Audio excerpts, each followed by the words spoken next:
નમસ્કાર વિદ્યાર્થી મિત્રો, જીવનદીપ વિદ્યાલયમાં આપ સૌ વિદ્યાર્થી મિત્રોનું હાર્દિક સ્વાગત છે. ધોરણ 10 અંગ્રેજી વિષય.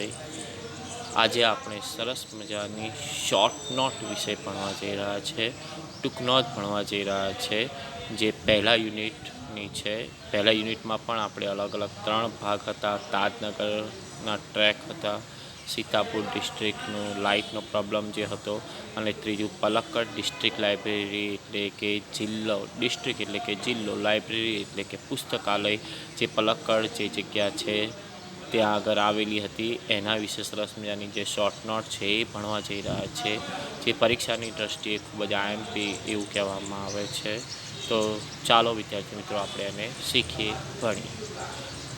પહેલાં તો આપણે એના પોઈન્ટ્સ જોઈશું, મુદ્દા જોઈશું, કે જેની મદદથી પણ તમે સરસ મજાની ટૂંક નોટ તમારી જાતે તમે બનાવી શકો છો આ મુદ્દાનો ઉપયોગ કરીને, પોઈન્ટનો ઉપયોગ કરીને. તો જોવા જઈ રહ્યા છે પહેલાં, when it was establish. When એટલે કે ક્યારે, ઇટ વોઝ એસ્ટાબ્લિશ એટલે કે બનાવવામાં આવ્યું. સેન્ટર ઓફ નોલેજ, કોઈ પણ પુસ્તકાલય હોય તો એનું મુખ્ય કેન્દ્ર કામ શું હોય, તો નોલેજ એટલે કે જ્ઞાન મેળવવાનું, વિઝડમ બુદ્ધિ શક્તિમાં વધારો કરવાનું, એટસેટ્રા. આવા ઘણા બધા પોઈન્ટ્સ તમે લખી શકો છો એમાં. વુમન મેમ્બર, કે આ લાઇબ્રેરી શાની માટે પ્રખ્યાત હતી, કે વુમન મેમ્બર્સ એટલે કે સ્ત્રી સભ્યો સૌથી વધારે આ લાઇબ્રેરીમાં આવતા હતા, એના લીધે આ લાઇબ્રેરી પ્રખ્યાત બની હતી.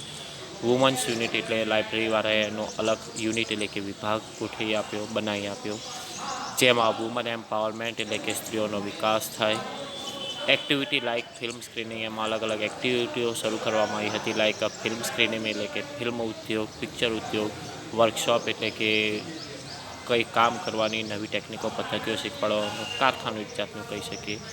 Woman gate help in family conflicts, આ લાઇબ્રેરીમાં એમને હેલ્પ મદદ થતી હતી કે ફેમિલી કોન્ફ્લિક્ટ્સ એટલે કે ફેમિલી એટલે કે ઘરમાં કોન્ફ્લિક્ટ્સ એટલે કે જે ઝઘડાઓ થતા હોય એનું નિરાકરણ કઈ રીતે લાવી શકાય. લીગલ ડિસ્પ્યુટ એટલે કે કાયદાકીય જે ઘટનાઓ બનતી હોય છે એના નિયમોની જાણકારી આપી હતી. એન્ડ પ્રોફેશનલ પ્રોબ્લેમ એટલે કે નોકરીમાં અને એમાં જે કંઈ પણ પ્રકારની પ્રોફેશનલ પ્રોબ્લેમ, સમસ્યાઓનો જે સામનો કરવો પડતો હતો એનું નિરાકરણ માટેની પણ હતું. Separate reading room for woman, આ બધા માટે સેપરેટ એટલે કે અલગ અલગ રીડિંગ રૂમ્સ એટલે કે પુસ્તકાલય માટે વાંચવાની રૂમો, ફોર વુમન એટલે કે સ્ત્રીઓ માટે બનાવવામાં આવ્યા હતા. વુમન એમ્પાવરમેન્ટ થ્રુ ક્લાસીસ, કે જેમાં સ્ત્રીઓનો વિકાસ થાય ક્લાસીસ દ્વારા, ક્લબ્સ દ્વારા, વર્કશોપ એન્ડ રીડિંગ રૂમ્સ દ્વારા એમનો વિકાસ થાય, એમને નવી જાણકારી ને બધું મળે. એ બધા પોઈન્ટ્સ ને એ બધું આમાં આપવામાં આવ્યું છે, અને આ મુદ્દાનો ઉપયોગ કરીને તમે સરસ મજાની ટૂંક નોટ બનાવી શકો છો. તો આપણે ટૂંક નોટ ભણવા શીખવા જઈ રહ્યા છે. તો જોઈએ, પલક્કડ ડિસ્ટ્રિક્ટ પબ્લિક લાઇબ્રેરી, કે આપણે વાત કરી રહ્યા છીએ પલક્કડમાં આવેલી ડિસ્ટ્રિક્ટ એટલે કે જિલ્લામાં પબ્લિક લાઇબ્રેરી, પબ્લિક એટલે કે જાહેર જનતા માટેની સરસ મજાની લાઇબ્રેરી એટલે કે પુસ્તકાલય વોઝ એસ્ટાબ્લિશ એટલે કે ખુલ્લું મૂકવામાં આવ્યું, બનાવવામાં આવ્યું ઇન સપ્ટેમ્બર 2013 એટલે કે સપ્ટેમ્બર મહિનામાં 2013ની સાલમાં સરસ મજાની પલક્કડ ડિસ્ટ્રિક્ટ પબ્લિક લાઇબ્રેરીની સ્થાપના કરવામાં આવી એટલે કે જાહેર જનતા માટે ખુલ્લી મૂકવામાં આવી. It is a centre for information, સ્વાભાવિક છે કોઈ પણ પુસ્તકાલય હોય કે કોઈ પણ લાઇબ્રેરી હોય તો એનું સેન્ટર એટલે કે મુખ્ય કેન્દ્ર, આકર્ષણનું કેન્દ્ર છે ઇન્ફોર્મેશન એટલે કે માહિતી મેળવવાનું, નોલેજ એટલે કે જ્ઞાન મેળવવાનું, વિઝડમ એટલે કે તમારી બુદ્ધિ શક્તિમાં વધારો થાય એની માટેનું, કલ્ચરલ એક્ટિવિટીઝ એટલે કે કલ્ચર એટલે કે સાંસ્કૃતિક એક્ટિવિટીઝ એટલે કે કાર્યો, જે પ્રવૃત્તિ જે હોય એ પણ ત્યાં ચલાવવામાં આવતી હતી. રિસર્ચ એટલે કે કોઈપણ વસ્તુનું તમારે સંશોધન કરવું હોય તો એની માટેની પણ ત્યાં સગવડ હતી. એન્ડ રેફરન્સીસ એટલે કે કોઈપણ સર્ધક ગ્રંથો જે તમારે તમારી જાતે ભણી શકો, આગળ વધી શકો એવી માટે રેફરન્સ બુકો આવે છે એની પણ ત્યાં સરસ મજાની સગવડ હતી, સુવિધા હતી. A third of its 1000 members are woman, તો જોઈએ કે આ જે લાઇબ્રેરી હતી એનું મુખ્ય આકર્ષણનું કેન્દ્ર શું હતું, કેમ હતી. તો અ third of it 1000 members, third એટલે કે ત્રીજા ભાગના, ઓફ 1000 મેમ્બર્સ, 1000 એટલે કે 1000 મેમ્બર્સ એટલે કે સભ્યો, આર વુમન કે 1000 સભ્યોમાંથી જો ગણતરી કરીએ તો ત્રીજા ભાગના જે સભ્યો હતા એ વુમન એટલે કે સ્ત્રીઓ હતી, એટલે કે લગભગ 1000 મેમ્બર્સ એટલે કે સભ્યોની જો વાત કરવામાં આવે તો લગભગ એના ત્રીજા ભાગના એટલે કે 330 જેટલા જે સભ્યો જે છે એ વુમન એટલે કે સ્ત્રીઓ હતી. સો ધ લાઇબ્રેરી લોન્ચ, તો આટલી બધી સ્ત્રીઓની સંખ્યા હોવાના કારણે, આટલી બધી વિશિષ્ટતા હોવાના કારણે સો ધ લાઇબ્રેરી એટલે કે આ લાઇબ્રેરીવાળાએ લોન્ચ એટલે કે બનાવી આપ્યું, સેટ કરી આપ્યું આ વુમન્સ યુનિટ. વુમન્સ એટલે કે સ્ત્રીઓ માટેનું યુનિટ એટલે કે વિભાગ, અલગ જ વિભાગ સ્ત્રીઓ માટે બનાવવા આપવામાં આવ્યું ફેબ્રુઆરી 2014 એટલે કે ફેબ્રુઆરી મહિનામાં 2014ની સાલમાં એક અલગ જ સ્ત્રીઓ માટે આખો એક યુનિટ એટલે કે વિભાગ શરૂ કરી આપ્યો, એમને સેટ કરી આપ્યો. The unit got together to discuss. હવે આ યુનિટ કેમ બનાવવામાં આવ્યો? તો આ યુનિટ એકમ ગોટ ટુગેધર એટલે કે ત્યાં ભેગા થતા હતા વુમન અને ડિસ્કસ એટલે કે ચર્ચા કરતા હતા methods of empowering woman. Methods એટલે કે પદ્ધતિ ઓફ એમ્પાવરિંગ વુમન. એમ્પાવરિંગ એટલે કે વિકાસ થાય, એ સતત ને સતત આગળ વધે, સ્ત્રીઓ આગળ વધી શકે, દુનિયામાં પોતાનું નામ રોશન કરી શકે, તે બધા માટે અહીંયા આગળ ભેગા થઈને તે ડિસ્કસ એટલે કે ચર્ચા કરી શકે. મેથડ્સ એટલે કે પદ્ધતિ, અલગ અલગ પદ્ધતિ કે જે એમના લીધે તે પોતાનું જીવન વધારે સારું રીતે બનાવી શકે. The library open it halls for film screening. એટલે આ લાઇબ્રેરીવાળાએ ઓપન એટલે કે ખોલી આપ્યો ઇટ હોલ્સ એટલે કે પોતાની જે ખુલ્લી જગ્યા હતી એ શેની માટે?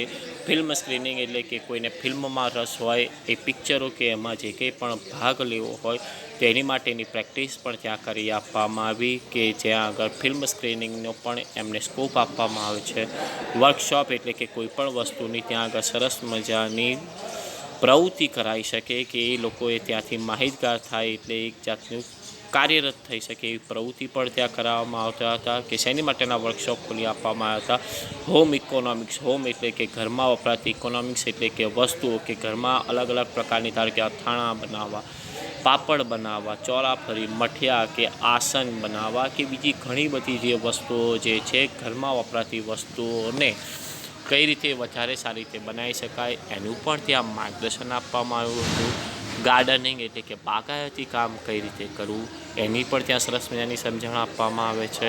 ચાઇલ્ડ કેર એટલે કે બાળકોની કઈ રીતે કાળજી રાખવી એ પણ ત્યાં સરસ મજાનું માર્ગદર્શન આપવામાં આવતું હતું. ઓર ધ આર્ટ્સ એટલે કે અલગ અલગ જે કલાઓ જે કહેવાય, નૃત્ય કલા, ચિત્રકલા કે ભરત ગૂંથણ કલા, કથકલી કે એવા ઘણી બધી જે કલાઓ રહેલી છે એમાં પણ સ્ત્રીઓ આગળ વધી શકે એની માટેને ત્યાં અલગ અલગ વર્કશોપ પ્રવૃત્તિ માટેના હોલ ખોલી આપ્યા.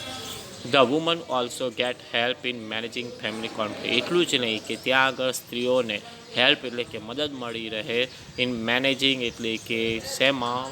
સરખું કરવામાં, સોલ્યુશન લાવવામાં ફેમિલી કોન્ફ્લિક્ટ્સ એટલે કે દરેકે દરેક ઘરમાં આપણે જોઈ રહ્યા છીએ અત્યારે ફેમિલી કૌટુંબિક કોન્ફ્લિક્ટ્સ એટલે કે ઝઘડાઓ ને એ બધું થઈ રહ્યું છે, તો એમાં પણ એમને ફાયદો થાય, એમાં પણ તેઓ નિરાકરણ લાવી શકે એની માટેની પણ ત્યાં હેલ્પ કરવામાં આવે છે.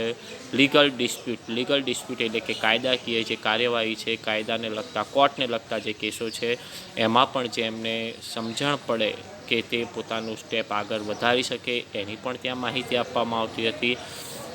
એન્ડ પ્રોફેશનલ પ્રોબ્લેમ એટલે કે આજની સ્ત્રીઓ જે અલગ અલગ જગ્યાએ પ્રોફેશનલ એટલે કે નોકરી ધંધા માટે જે બહાર નીકળી રહી છે ત્યાં આગળ એમને થોડી ઘણી પ્રોફેશનલ પ્રોબ્લેમ્સ એટલે કે જે સમસ્યાઓ જોવા મળે છે એમાં પણ તેઓ સારી રીતે નિરાકરણ લાવી શકે એની માટેનું પણ ત્યાં સરસ મજાનું માર્ગદર્શન આપવામાં આવતું હતું. The unit formulated plans for opening separate. અને આ બધા જ યુનિટમાં, આ લાઇબ્રેરીમાં ફોર્મ્યુલેટેડ એટલે કે બનાવવામાં આવ્યું હતું plans for opening separate reading rooms for woman.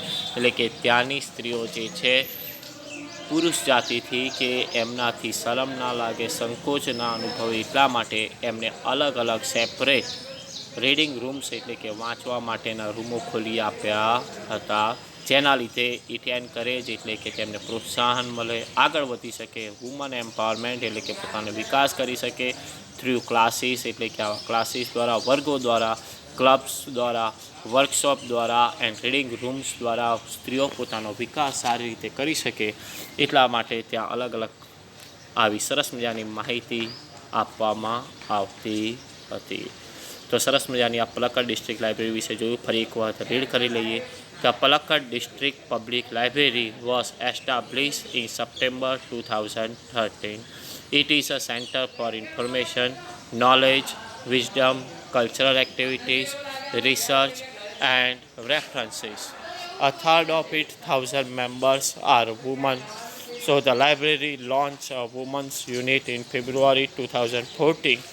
The unit got together to discuss methods of empowering women. The library opened its halls for film screening, workshop in home economics or gardening, child care or the arts. The women also get help in managing family conflicts, legal disputes and professional problems. The unit formulated plans for opening separate reading rooms for women.